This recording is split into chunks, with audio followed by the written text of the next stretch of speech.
आप लोगों का फिर एक बार स्वागत है।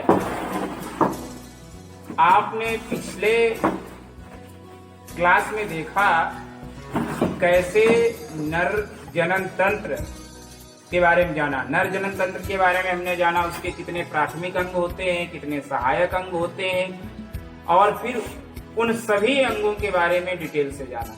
प्राथमिक अंग उसका कौन सा था? वृषण था।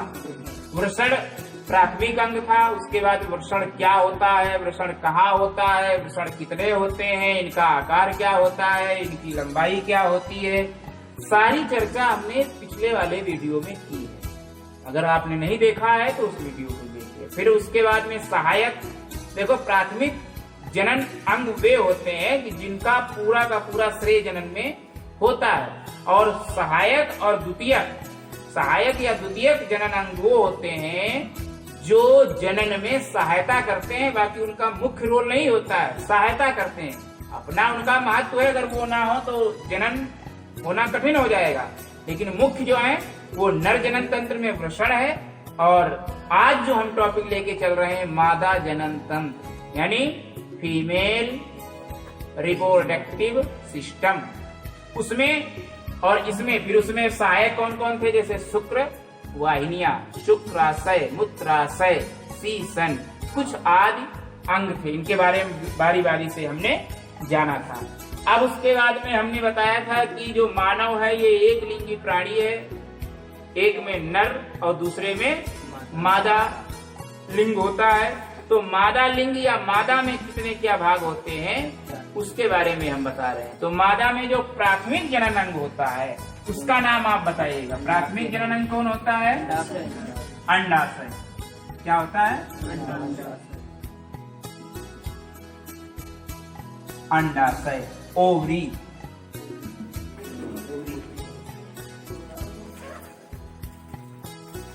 अंडाशय, अंडाशय कहाँ पे होता है? ये जो चित्र बना हुआ है ये क्या है? अंडाशय। अब देखिएगा इस वीडियो में आपको कम से कम 200 क्वेश्चन वो मिलेंगे जो आपकी विगत परीक्षा में पूछे गए हैं। अति लघुत्तरी और बहुविकल्पी के रूप में तो पूछे ही गए हैं, बल्कि उन्हीं के आधार पर आपको विस्तृत उत्तरी प्रश्न भी पूछे गए हैं। अब पहला इससे अंडाशय की सबसे पहले ये बताइए, अंडाशय 2-4 क्वेश्चन हम पूछते जाएंगे, आप बताते जाइएगा, और जो नहीं पता होगा हम बताएंगे। पहला इसमें सवाल ये आता है, अंडाशय होते कितने हैं? एक जोड़ी। कितने? एक जोड़ी। डिटेल में लिख सकते हो अंडाशय कितने होते हैं? एक जोड़ी हो गया, 1 पॉइंट। इनकी रचना कैसी होती है? अंडाकार रचना इनकी होती है। क्या होती है? अंडाकार रचना होती है। अगर आपसे कोई पूछे कि मादा जनन तंत्र, मादा जनन तंत्र का प्राथमिक जनन अंग कौन सा है, तो क्या लिखोगे? तो इसमें आप तीसरा पॉइंट लिख सकते हो कि मादा जनन तंत्र का प्राथमिक जनन अंग। बोलो, इतने 4 पॉइंट में तो कोई कंफ्यूजन नहीं। अब कभी कोई तुमसे पूछ दे कि इनमें जो है प्राथमिक जनन तंत्र जो है इनको क्यों कहा जाता है? देखो, प्राथमिक जनन अंग इसलिए कहा जाता है क्योंकि अगर अंडाशय ना हो तो जितने भी ये जनन अंग हैं मादा के, उनका कोई महत्व नहीं। वो बच्चे को, यानी जो जनन क्षमता है, वो जनन है, वो प्रोसेस जो है, वो प्रक्रिया जो है वो कंप्लीट या हो ही नहीं सकती है। बाकी तो सहयोग कर रहे हैं। और इसके बारे में हमने जाना, एक जोड़ी होते हैं, अंडाकार रचना होती है, मादा जनन तंत्र का प्राथमिक जनन अंग होता है ये। फिर इसके बाद में ये बताया जाता है कि ये स्थित कहाँ पे होते हैं। ये आपका क्या हो गया? गर्भाशय। ये आपका उदर है, ये देखो उदर के नीचे है ये साइड वाली, ये क्या है आपका? गर्भाशय। आगे भी। हेलो दोस्तों, आज हम इस वीडियो में मादा जनन तंत्र के बारे में विस्तार से जानेंगे। मादा जनन तंत्र स्त्रियों के श्रोणी भाग या पेल्विक रीजन में स्थित होती है। इनमें अंडाशय, ओवरीज, अंडवाहिनी मतलब फेलोपियन ट्यूब, गर्भाशय मतलब यूटरस, योनि मतलब वेजाइना तथा बाह्य जननांग मतलब आउटर जेनिटल शामिल है। शरीर में इन सभी अंगों की स्थिति निम्न चित्र द्वारा हम जान सकते हैं। आइए इन सभी अंगों के बारे में हम डिटेल से जानकारी लेते हैं। सबसे पहले हम अंडाशय या ओवरी के बारे में जानेंगे। यह माता का प्राथमिक लैंगिक अंग मतलब प्राइमरी सेक्स ऑर्गन है। प्रत्येक अंडाशय 3 सेंटीमीटर लंबा, 2 सेंटीमीटर चौड़ा तथा 1 सेंटीमीटर मोटा होता है। दोनों अंडाशय उदर गुहा या एब्डोमिनल कैविटी में स्पाइनल कॉर्ड या पृष्ठ रज्जु के दोनों ओर श्रोणी भाग में स्थित होते हैं। प्रत्येक अंडाशय से अंडाशय स्नायु या लिगामेंट द्वारा गर्भाशय से जुड़े रहते हैं। प्रत्येक अंडाशय मीसोवेरियम द्वारा श्रोणी भाग की दीवार से टिका हुआ होता है। मीसोवेरियम के लगने के स्थान पर नाभिका या हाइलम होता है, जिससे रुधिर वाहिनियां या ब्लड वेसल तथा तंत्रिकाएं अंडाशय में प्रवेश करती है। अंडाशय के द्वारा मादा हार्मोन एस्ट्रोजन तथा प्रोजेस्टेरॉन तथा अंडाणुओं या ओवम का निर्माण होता है। अंडाशय 3 परतों की द्वारा घिरा रहता है। सबसे भारी परत पेरिटोनियम, मध्य में जनन एपिथेलियम तथा सबसे आंतरिक भाग ट्यूनिका एल्ब्यूजिनिया होता है। इन परतों से घिरा अंडाशय का आंतरिक भाग स्ट्रोमा या पीठिका कहलाता है, जो 2 प्रकार का होता है। बाह्य की तरफ स्ट्रोमा कॉर्टेक्स तथा अंदर की तरफ स्ट्रोमा मेडुला होता है। स्ट्रोमा कॉर्टेक्स में अंडाशय पुट्टिकाएं या ओवेरियन फॉलिकल पाई जाती है, जबकि स्ट्रोमा मेडुला में रुधिर वाहिनियां होती है। अंडवाहिनी या फैलोपियन ट्यूब, प्रत्येक अंडाशय से एक लंबी कुंडलित नलिका निकलती है, जिसको अंडवाहिनी, डिंबवाहिनी या फिर फैलोपियन ट्यूब कहा जाता है। यह 10 से 20 सेंटीमीटर लंबी होती है। इसके 3 भाग होते हैं, कीपक या इनफंडिबुलम, तुम्बिका या एम्पुला, संकीर्ण पथ या इस्थमस। इनफंडिबुलम के बारे में हम डिटेल से जानते हैं। कीपक या इनफंडिबुलम, कीपक भाग अंडाशय को घेरे रखता है। इस पर उंगली नुमा उभार होते हैं, जिनको झालर या फिम्बरी कहते हैं। अंडोत्सर्ग या ओवुलेशन के दौरान निकलने वाला अंडाणु फिम्बरी के द्वारा ही ग्रहण किया जाता है। उसके बाद आता है तुम्बिका या एम्पुला, कीपक से चौड़े भाग का जुड़ा होना, जिसे तुम्बिका या एम्पुला कहते हैं। उसके बाद आता है संकीर्ण पथ या इस्थमस। तुम्बिका के आगे का संकरा भाग इस्थमस या संकीर्ण पथ कहलाता है। एम्पुला तथा इस्थमस के संधि स्थल या कनेक्टिव साइट पर ही निषेचन या फर्टिलाइजेशन की प्रक्रिया संपन्न होती है। गर्भाशय या यूटरस, श्रोणी गुहा या पेल्विक कैविटी के मध्य में पेशियों से बना थैलीनुमा गर्भाशय होता है। ये उल्टी रखी हुई नाशपति के आकार की एक संरचना है, जिसमें भ्रूण का विकास या एम्ब्रियो डेवलपमेंट होता है। इसकी 3 भित्तियां होती है। सबसे बाहरी भित्ति परिगर्भाशय या पेरीमेट्रियम, मध्य की भित्ति पेरीस्तर या मायोमेट्रियम कहलाती है तथा सबसे अंदर अंतःस्तर या एंडोमेट्रियम होती है। गर्भाशय को 3 भागों में विभक्त किया जा सकता है। ऊपरी भाग फंडस, बीच का भाग काई या बॉडी तथा सबसे निचला भाग ग्रीवा या सर्विक्स कहलाता है। गर्भाशय का ग्रीवा भाग योनि में खुलता है। ग्रीवा में होने वाले कैंसर को सर्वाइकल कैंसर कहते हैं। योनि या वेजाइना, यह लगभग 7 से 10 सेंटीमीटर लंबी एक नलिका है, जिसके द्वारा शुक्राणुओं को ग्रहण किया जाता है। इसलिए इसे मैथुन कक्ष या कॉपुलेशन चैम्बर भी कहते हैं। इसका निचला सिरा शरीर के बाहर खुलता है, जो बाह्य जननांग बनाता है। सबसे अंत में आता है बाह्य जननांग या आउटर सेक्स ऑर्गन। शरीर के बाह्य जननांग में योनिमुख या वेजाइनल ओरिफिस, जघन सेल या मोन्स प्यूबिस, दीर्घ भगोष्ठ या लेबिया मेजोरा, लघु भगोष्ठ या लेबिया माइनोरा तथा भग सेफ या क्लिटोरिस सम्मिलित है। इन सभी को सम्मिलित रूप से भग कहा जाता है। मादा जनन तंत्र या फीमेल रिप्रोडक्टिव सिस्टम, मादा जननांग, मादा लैंगिक अंग या मादा जनन तंत्र तथा मादा जननांग या मादा लैंगिक अंग, इन सभी को हमने आज इस वीडियो में देखा और जाना। बस है। उसके बाद में आप ये स्थिर कहाँ पे होता है? उदर के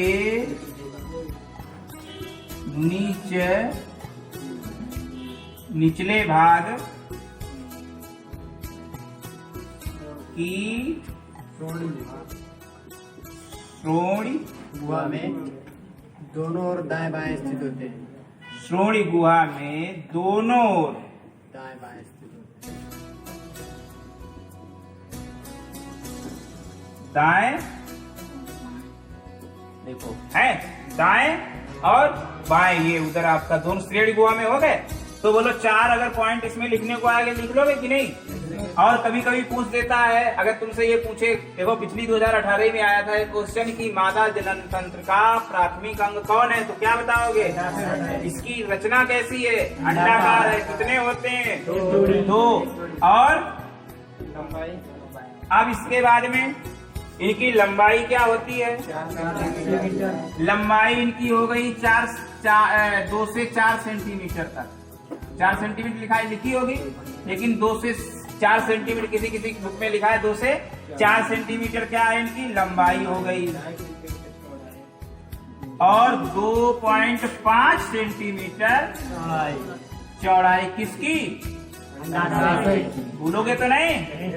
उसके बाद 1.5 सेंटीमीटर मोटाई। 2 से 4 सेंटीमीटर लंबाई, 2.5 सेंटीमीटर चौड़ाई, 1.5 सेंटीमीटर मोटाई। बोलो, भूलोगे तो नहीं? ये क्या हो गई? लंबाई, चौड़ाई और मोटाई। अगला कोई पॉइंट इसके बारे में बताइएगा। अगला पॉइंट ये है कि अंडाशय से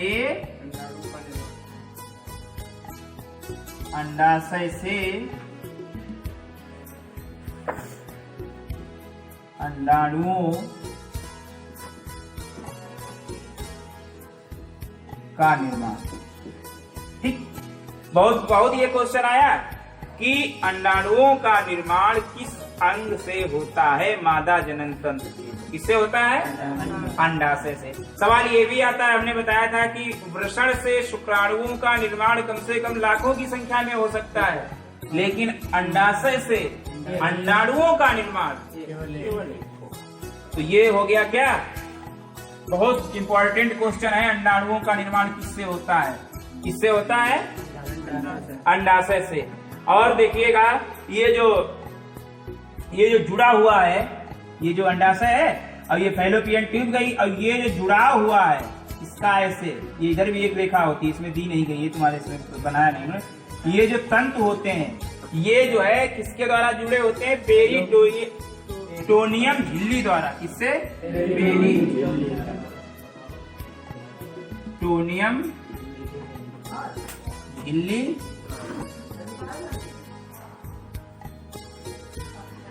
अगर तुमसे कोई पूछे कि अंडाशय उदर से किसके द्वारा जुड़ा होता है, तो किसके द्वारा?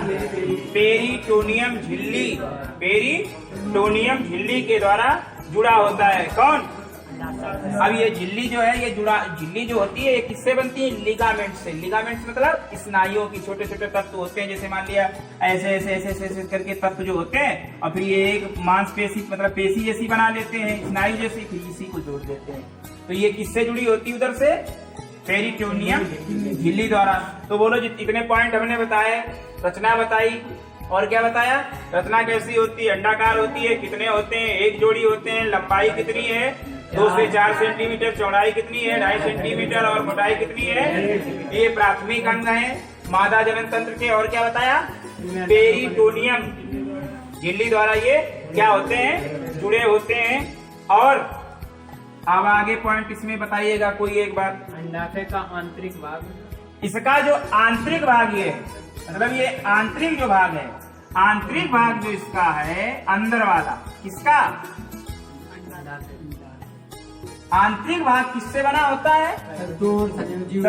तंतुओं और संयोजी एवं संयोजी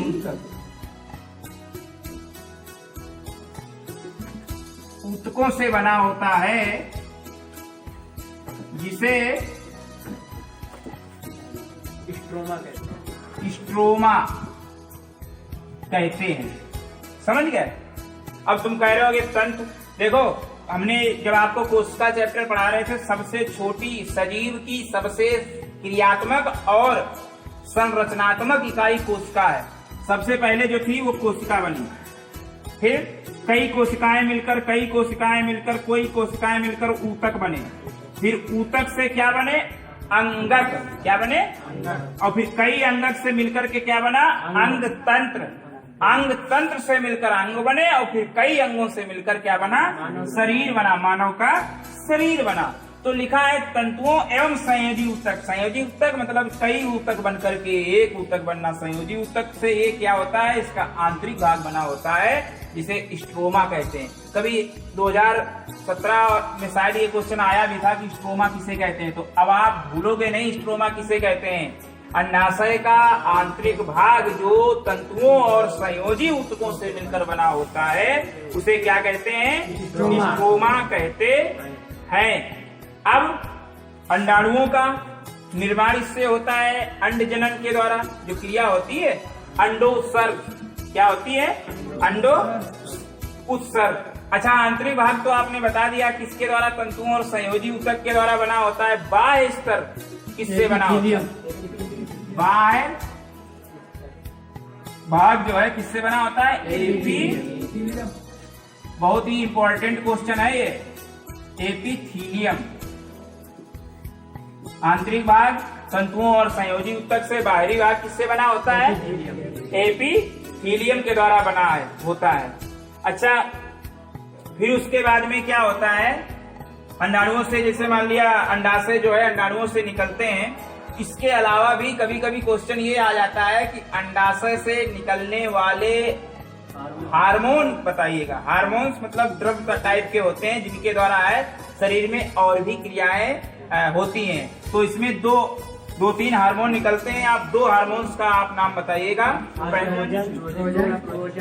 एस्ट्रोजन और दूसरा प्रोजेस्टेरॉन। ये क्या है? ये हार्मोन है जो अंडाशय से निकलते हैं। इनका कार्य है ये मासिक चक्र को नियंत्रित करते हैं। मासिक चक्र अभी इसी वाले पीरियड में हम पढ़ाएंगे। मासिक चक्र को नियंत्रित करते हैं, मतलब ऐसा नहीं है कि मासिक चक्र कभी 15 दिन बाद या 20 दिन बाद, कभी 40 दिन बाद, कभी ये कुछ नहीं, निश्चित समय पर आएगा, निश्चित प्रक्रिया में आएगा। और ये जो नियंत्रित करते हैं, कभी कभी क्वेश्चन आ जाता है मासिक चक्र को नियंत्रित करने वाले हार्मोन का नाम बताइए, तो एस्ट्रोजन और प्रोजेस्टेरॉन, ये जो है दो हार्मोन जो है, क्या इनका कार्य है? मासिक चक्र को नियंत्रित करते हैं। और इनका एक अंडाशय से एक और वो निकलता है हार्मोन, जिसका नाम है ल्यूटिनाइजिंग।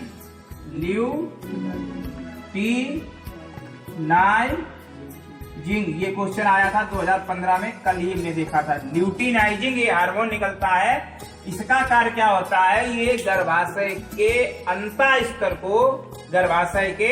अंतःस्तर को बनाए रखने में सहायक होता है। और अंतःस्तर मतलब गर्भाशय का जो आंतरिक भाग होता है उसको डिसबैलेंस नहीं होने देता। कौन सा हार्मोन? ल्यूटिनाइजिंग। ये गर्भाशय का अंतःस्तर बनाए रखने में ये सहायक होता है। कौन? ल्यूटिन। इसको देखो बार बार बोला करो, बोलने से ही याद होगा। तो ये तो पॉइंट हो गए किससे? अंडाशय से। ये हमारा अंडाशय है। अब इसमें जो है ये जो हार्मोन जब द्रवित होते हैं, अभी हम बताएं कैसे अंडाणु बनते हैं। जैसे मान लिया ये हार्मोन निकले, अब इनको निकलने के बाद में है कौन सा चक्र चालू हुआ? मासिक चक्र चालू हुआ। मासिक चक्र के दौरान एक प्रोसेस हुई, जिसके दौरान जो है क्या हुआ? ये बने क्या? अंडाणु बना। और अंडाणु फिर कहाँ पहुंच गया? ये जो झिल्ली है, अंडाशय के बिल्कुल करीब में जो पकड़े हुए अंडाशय को, उस झिल्ली है पतली, है कि नहीं है? इस झिल्ली को क्या हमने नाम बताया था? फिम्बरी। क्या बताया था? तो फिम्बरी क्या है? अंडाणुओं को पकड़ने का काम करती है। अंडाणुओं को पकड़ने का काम करती है। अब ये फैलोपियन ट्यूब के अंत में, मतलब लास्ट में लगी रहती है। कैसी? अंगुली नुमा संरचना होती है ना, अंगुली नुमा, पकड़ने का काम करती है। तो फिम्बरी अगर आ जाए तो आप लिख लोगे कि नहीं लिख लोगे? अब एक सवाल ये आया था, आप लोग ध्यान करके बताइएगा कि जो ये अंडाशय जो है, इसके ऊपर एक कवर चढ़ा होता है। इसके ऊपर एक कवर चढ़ा होता है जिससे इसकी सुरक्षा होती है। इसका जो ये कवर चढ़ा होता है, ढका रहता है, तो ये किस पतली उपकला, मतलब एक कवच जैसा ढका रहता है, तो वो किससे बना होता है जो ढका रहता है? एपिथीलियम से ढका रहता है। अभी नहीं बताया? एपिथीलियम से ये क्या होता है? ढका रहता है। कौन? अंडाशय। अब जो अंडाशय जो है, जब ये मासिक चक्र जब संपन्न हो जाता है, इसमें ये भी बताया जाता है कि मासिक चक्र के बाद में जो अंडाशय जो है, अंडाशय के जो ये पीटिका दो बनती हैं। क्या बनती हैं? पीटिका का मतलब ये होता है कि जैसे इनका जो कलर है वो पीले हो जाते हैं, वैसे इनका रेड कलर होता है, लेकिन जब ये मासिक चक्र के दौरान बाद में इनका रंग कैसा हो जाता है? पीला हो जाता है, इसीलिए इन्हें पीटिका कहा जाता है। और पीटिका दो होती है, एक होती है पारदी पलकुट और एक होती है आंतरिक मध्यांश। ये आपके क्वेश्चन नहीं आए, लेकिन हमने ज्ञान के लिए बता दिया। तो ये तो आपका क्या हो गया? अंडाशय हो गया। क्या हो गया? अब अंडाशय से कोई भी क्वेश्चन अगर आएगा तो आप लोग बता दोगे कि नहीं बता दोगे? एक बार देखो, फिर रिवीजन कर लो। इतना आप पढ़िए। सबसे पहले रचना, कैसी रचना? अंडाकार। दूसरा क्वेश्चन आएगा कितने होते हैं? एक जोड़ी होते हैं। फिर इसके बाद में आएगा इनकी लंबाई चौड़ाई मोटाई बताइए, तो 2 से 4 सेंटीमीटर, 2.5 सेंटीमीटर चौड़ाई और मोटाई 1.5 सेंटीमीटर। फिर उसके बाद आएगा कि अंडाशय ये स्थित कहाँ होते हैं? तो उधर के दोनों दाईं और बाईं ओर जो है श्रेणी गुहा में, थोड़ा पास में नहीं, मतलब थोड़ी नीची श्रेणी गुहा में स्थित होते हैं। ये हो गया क्या? रचना पूरा हो गया। उसके बाद इनका कार्य क्या है? अंडाणुओं को उत्पन्न करना। अंड जनन क्रिया द्वारा अंड उत्सर्ग होता है, मतलब अंडों का निर्माण होता है। ये प्राथमिक जनन अंग है किसके? मादा जनन तंत्र के। और ये जो ढके रहते हैं किससे? एपिथेलियम से ढके रहते हैं। इससे कुछ हार्मोन्स निकलते हैं, एस्ट्रोजन, प्रोजेस्टेरॉन, जो मासिक चक्र को नियंत्रित करते हैं। और इसमें यही क्वेश्चन सबसे ज्यादा है। और कोई क्या आपने बताया है? 2 हार्मोन रिलीज करते हैं। 2 हार्मोन एस्ट्रोजन और प्रोजेस्टेरॉन और ल्यूटिनजिन, एक हार्मोन बताया जो क्या नियंत्रित करता है? गर्भाशय के अंतःस्थल को। आंतरिक भाग इनका बना होता है तंतुओं और संयोजी ऊतक से। बाहरी भाग जो बना होता है वो एपिथेलियम से। तो इससे कोई क्वेश्चन छूटने वाला अतिलघुत्री व विकल्पी नहीं। अब अगर अंडाशय पे टिप्पणी लिखने को आ जाए, आप लोग ऐसे ही टिप्पणी लिख दोगे। अगला जो है ये मुख्य प्राथमिक। अब सहायक अंग स्टार्ट हो रहे हैं किसके? मादा जनन तंत्र के। तो पहला सहायक अंग जो आता है वो क्या आता है? अंड वाहिनियां।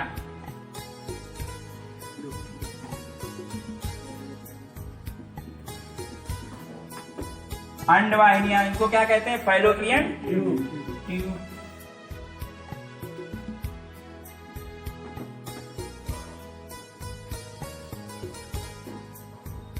पहला पॉइंट कितने होते हैं? फिर वही बात आ गई, 2 यानी 1 जोड़ी।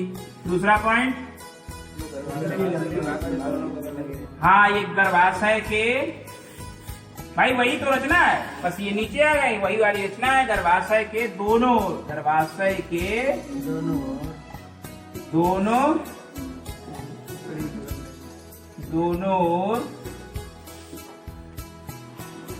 ऊपरी बगल, मतलब दाएं बाएं लगी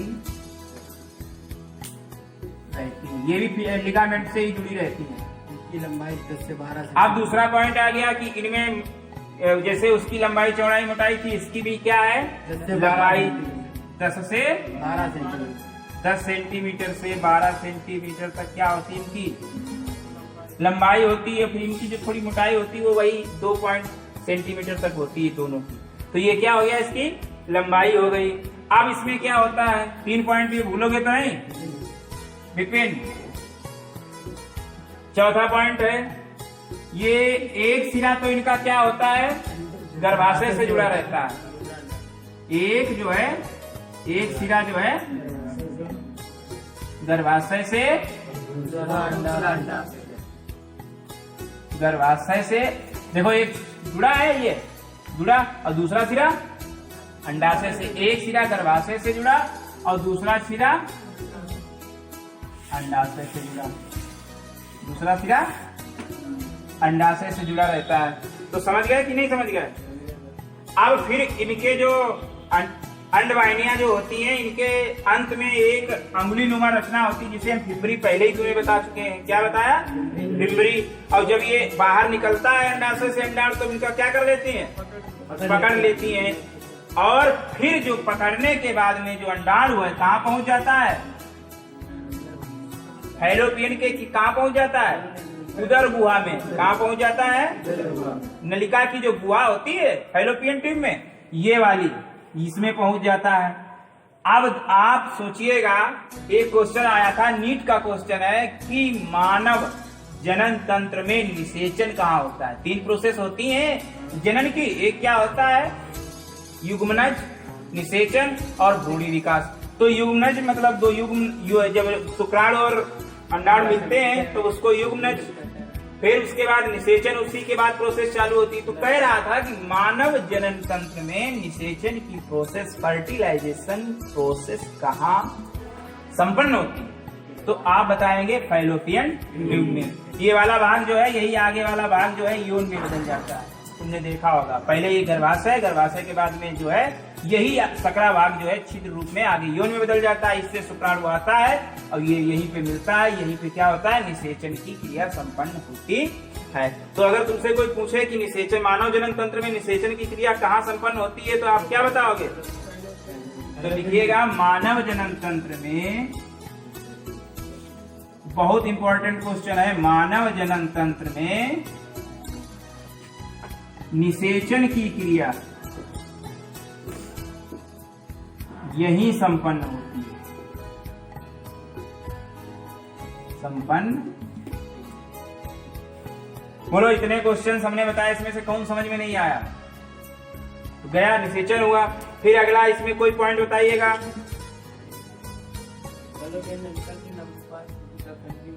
10 से 12 सेंटीमीटर जो मोटाई होती है वो है लगभग 2 सेंटीमीटर, 1 से 2 सेंटीमीटर। चौड़ाई इसकी दी नहीं गई है, या दी होती नहीं है इसकी चौड़ाई, क्या वो लंबाई, वो कोई वैसी इतना तो है नहीं। और बताओ, कभी कभी ये भी पूछ देता है कि अंडवाहिनियों का प्रमुख कार्य क्या है, तो क्या बताओगे? अंडाशय से अंडाणु को लाना और निषेचन की क्रिया कराना है। अब इसमें एक और होता है, जैसे ये देखो, ये रचना है, ये इसका जो है भाग जो है नीचे जब जाता है तब एक कीप जैसी बन रही है, लग रहा है तो एक कीप जैसी। तो जो ये रचना है इसको कीपक भी कहते हैं। अंडाणुओं से मिलकर जो एक रचना बनती है, नीचे की ओर जब जाता है तब एक रचना दृष्टित करता है, जिसे कीपक कहते हैं। इसे जो कहा जाता है कि गर्भाशय के पास वाला जो हिस्सा है, इसे कीपक भी कहते हैं। अब ये हमने इसलिए बता दिया कि एक बार ये क्वेश्चन आया था कि व्हाट इज कीपक कॉर्विक्स, मतलब कीपक किसे कहते हैं। तो आप इसमें लिखोगे अंडवाहिनियां जहाँ पे मिलती हैं गर्भाशय के पास में, तो वहां पे एक रचना, संरचना जो है बनती है, उस संरचना को जो है कीपक कहते हैं, जो कीप के समान दिखाई देती है। और इसका जो ये भाग जो है, ये चौड़ा जो भाग ये जो आती है, फिर इधर को ये जो खुलता है चौड़ाई में, तो इसी को जो कहते हैं एम्पुला कहते हैं। तो ये तो अंडवाहिनियों से जो है तुम्हारा ये हो गया। अगला भाग बताइएगा कौन सा होता है? कभी कभी ये भी पूछ देता है कि अंडवाहिनियों का अंतिम भाग कौन सा होता है। ये बताओ, ये क्वेश्चन तो पूछा ही नहीं हमने। अंडवाहिनियों का अंतिम भाग क्या होता है? संकीर्ण पथ। संकीर्ण पथ जिसे कहते हैं, इंग्लिश में कहते हैं क्या? इंग्लिश में इसे कहते हैं इस्थमस। इस्थमस। अगला भाग कौन सा है बताइएगा?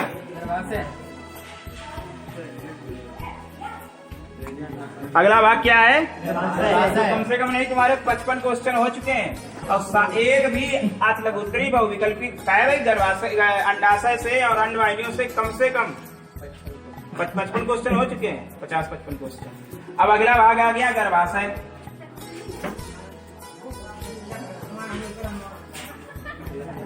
इसको इंग्लिश में क्या कहते हैं?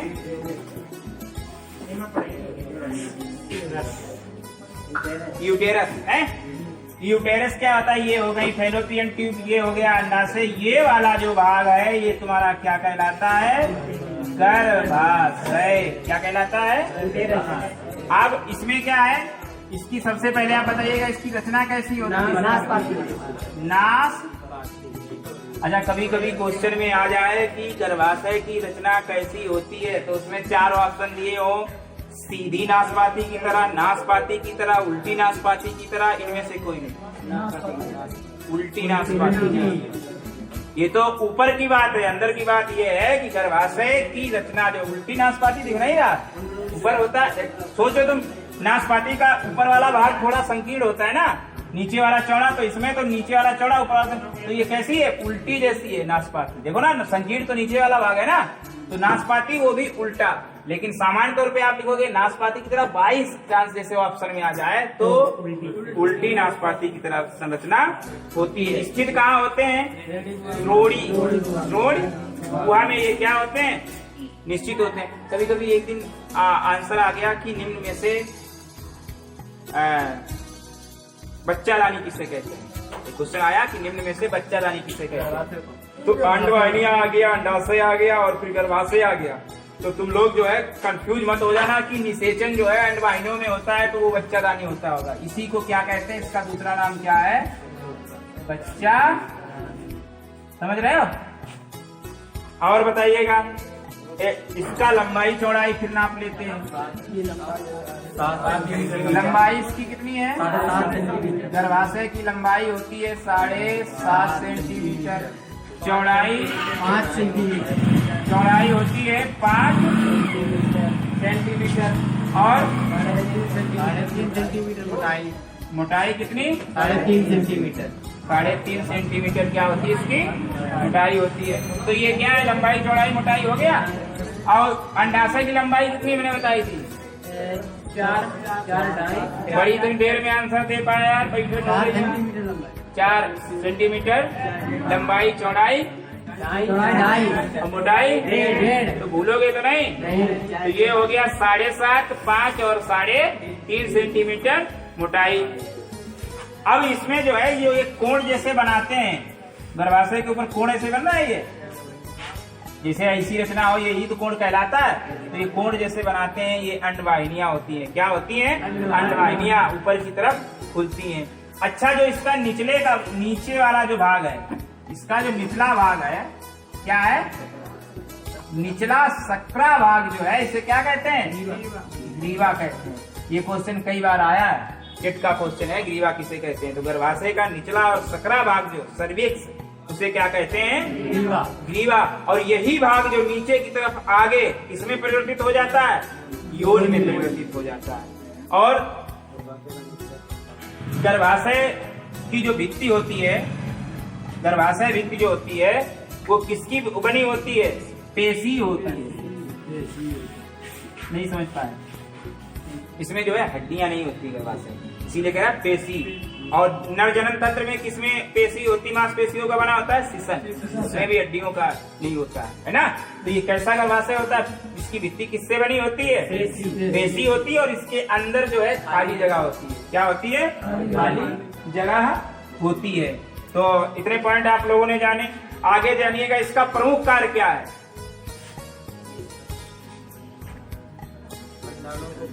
अंडाणुओं को किसमें परिवर्तित करना? भ्रूण में परिवर्तित करना। अंडाणुओं को भ्रूण में परिवर्तन करना। किसमें? देखो इसमें निषेचन हो गया अंडवाहिनियों में, फिर ये धीरे धीरे इधर आ जाते हैं। अब इधर आने के बाद इसमें क्या होता है, अंडाणुओं को भ्रूण में परिवर्तन कौन करता है, गर्भाशय। ये क्वेश्चन कई बार आया है। सारे वही क्वेश्चन हम बता रहे हैं जो कहीं कहीं परीक्षा में पूछे गए हैं, बाकी कुछ बेफालतू का कुछ है ही नहीं। अगला भाग कौन सा है, ये तो हो गया तुम्हारा क्या, ये आगे चलकर यही बन जाता है क्या, योन। चौथा पार्ट कौन सा है, योन। इंग्लिश में इसको कहते हैं वाजाइना। पहला पॉइंट इसमें बताइएगा, इसकी रचना कैसी है, नली के समान, नली के समान। 7.5 सेंटीमीटर लंबी, लंबी कितनी है, 7.5 सेंटीमीटर, 7.5 सेंटीमीटर इसकी क्या है, लंबाई है। बाहर के तल से गर्भाशय के तल तक फैली रहती है। हाँ, और इसका आकार कितना है, ये बाहर के तल से गर्भाशय तक, बाहर के तल से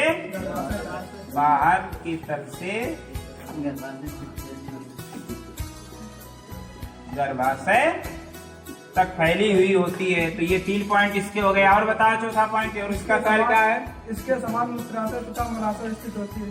सामने इसकी जो दीवार होती है, मतलब इसकी जो भित्ति टाइप की होती है, जो काय बनी होती है, वो भी पेशी होती है। इसकी पेशी होती है, क्या होती है, पेशी। अब इसमें जो एक बहुत बड़ा क्वेश्चन आता है कि इसमें कौन सी ग्रंथियां होती हैं, क्या कौन सी ग्रंथियां होती है, वल्बोरी थ्रल,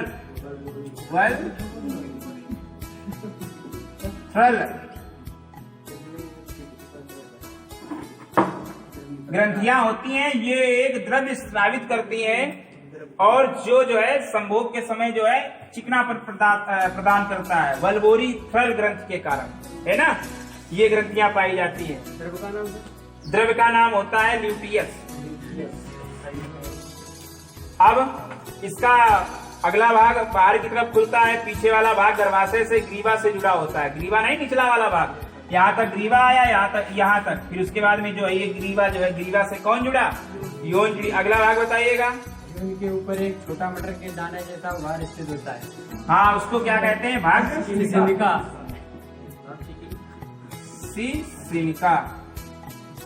भाग शिशिनिका कहते हैं। जो ऊपरी भाग होता है मटर के दाने समान, उसको कहते हैं भाग शिशिनिका। और इसका जो बाहरी द्वार जो खुलता है उसे कहते हैं योन द्वार। क्या कहते हैं, योन द्वार। और बताइएगा इसका क्या कार्य है, एक अत्यंत उत्तेजक अंग है, उत्तेजक अंग है। और इसका कार्य है जैसे क्या, शुक्राणु को लाए, फिर कहाँ ले गए, शुक्राणु जो है योनि के द्वारा जो है कहाँ पहुंच गया, योनि से गर्भाशय। और गर्भाशय में उधर निषेचित होकर वो क्या आया, अंडाणु आया। दोनों जब मिले तो क्या हुआ, भ्रूण का निर्माण हुआ। तो ये तो हो गया आपके मुख्य रूप से जो है क्या, मादा जनन तंत्र के अंग है। आगे हम आपको चैप्टर में बताएंगे मासिक चक्र कैसे होता है और कैसे अंडों का उत्सर्जन होता है। ये 4-5 पॉइंट जो है नर जनन तंत्र में, हम मानव जनन तंत्र में बताएंगे, ठीक है। और इस चैप्टर को अच्छी तरीके से तैयार करो, ये चैप्टर जो है बहुत ही इम्पोर्टेंट है। तो और कोई अगर कंफ्यूजन हो तो पूछ सकते हो, है ना, बाद में भी पूछ सकते हो, कमेंट्स लिख के। पसंद आया हो वीडियो तो लाइक किया करो, है ना।